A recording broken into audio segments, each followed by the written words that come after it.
selamat pagi anak-anak semuanya. Bagaimana kabar kalian hari ini? Semoga kalian dalam keadaan sehat dan semangat untuk mengikuti pembelajaran pada hari ini. Di kesempatan ini kita memasuki tema 3, subtema 1. Dalam video ini yang akan kita bahas yaitu muatan pembelajaran ilmu pengetahuan sosial, yaitu tentang hubungan kondisi geografis dengan aktivitas penduduk. Bagaimana kira-kira penjelasan dari materi ini? Yuk, simak dengan baik video ini ya. Adapun tujuan pembelajaran kita adalah siswa mampu mengetahui hubungan aktivitas penduduk dengan kondisi geografis tempat tinggalnya. Coba perhatikan gambar berikut ini.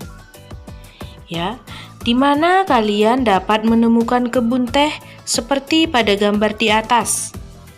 Tanaman teh cocok hidup di daerah yang suhu udaranya dingin. Tanaman teh dapat tumbuh dengan baik di daerah dataran tinggi. Oleh karena itu, di daerah pegunungan tinggi banyak orang yang bekerja di perkebunan teh. Nah, dari gambar tersebut, apa yang dapat kita simpulkan? Apakah terdapat hubungan antara aktivitas penduduk dengan kondisi geografis daerah tempat tinggalnya? Mari kita bahas. Hubungan kondisi geografis dengan aktivitas penduduk. Manusia dengan kondisi alam memiliki hubungan yang sangat erat. Hubungan inilah yang mengakibatkan manusia memilih aktivitas berbeda-beda di setiap wilayahnya. Aktivitas penduduk suatu daerah sangat dipengaruhi oleh kondisi geografis di daerah tersebut. Contohnya seperti kondisi iklim, jenis dan kualitas tanah, serta kondisi perairan. Kondisi geografis merupakan kondisi atau keadaan suatu wilayah dilihat dari berbagai aspek geografis yang ada. Sebagai contoh, kondisi geografis dapat mempengaruhi jenis pekerjaan, kehidupan ekonomi, sosial, dan budayanya. Secara garis besar, kondisi geografis berdasarkan wilayahnya dapat dibagi menjadi 3, yakni daerah pantai, dataran tinggi dan dataran rendah, serta daerah pegunungan. Mari kita bahas satu persatu. Ini adalah gambar pantai. Bagaimana kondisi geografis dan aktivitas penduduk di daerah pantai? Kondisi geografis pantai. Pantai adalah daerah yang terletak di tepi laut. Suhu udaranya panas. Tanahnya tidak subur karena berupa pasir. Nah, apa aktivitas penduduk di daerah pantai? Yang pertama yaitu nelayan. Kedua, pengusaha tambak seperti udang, ikan bandeng, kepiting, dan rumput laut.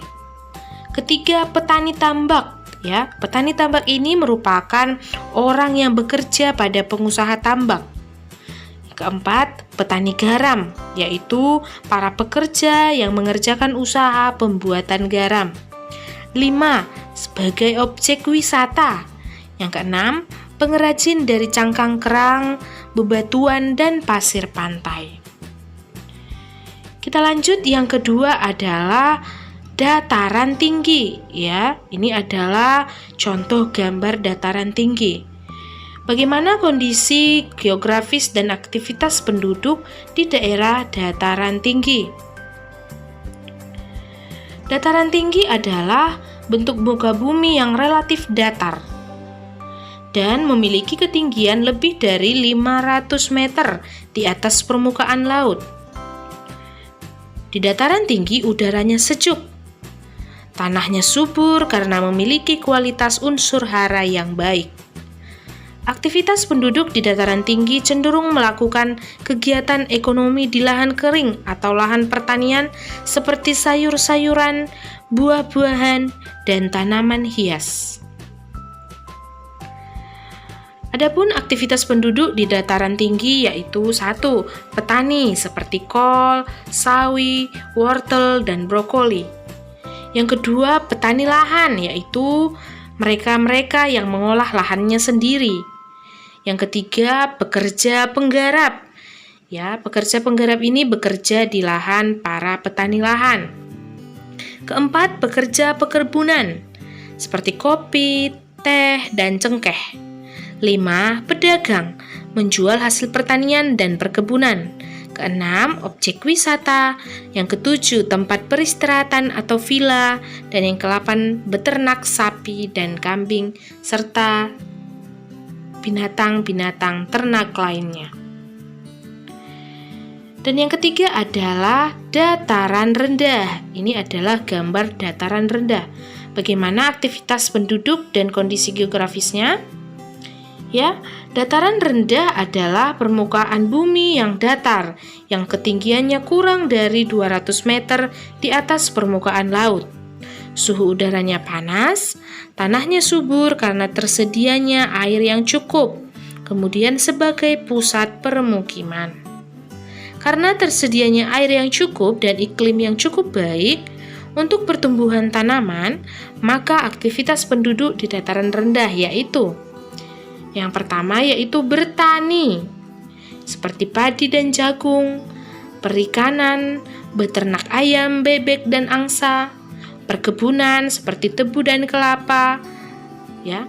Karena di dataran rendah memiliki sarana dan prasarana berupa jalan raya, pusat pertokoan, kantor, pusat perdagangan, dan pendidikan, aktivitas di dataran rendah juga meliputi perdagangan, perumahan, industri, jasa, pekerja pabrik, dan pekerja kantoran.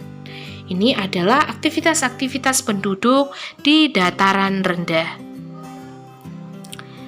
Nah, anak-anak, demikianlah penjelasan Ibu tentang hubungan letak geografis terhadap aktivitas penduduk. Semoga materi ini bermanfaat untuk anak-anak semua pada pembelajaran hari ini. Selamat belajar dan terima kasih.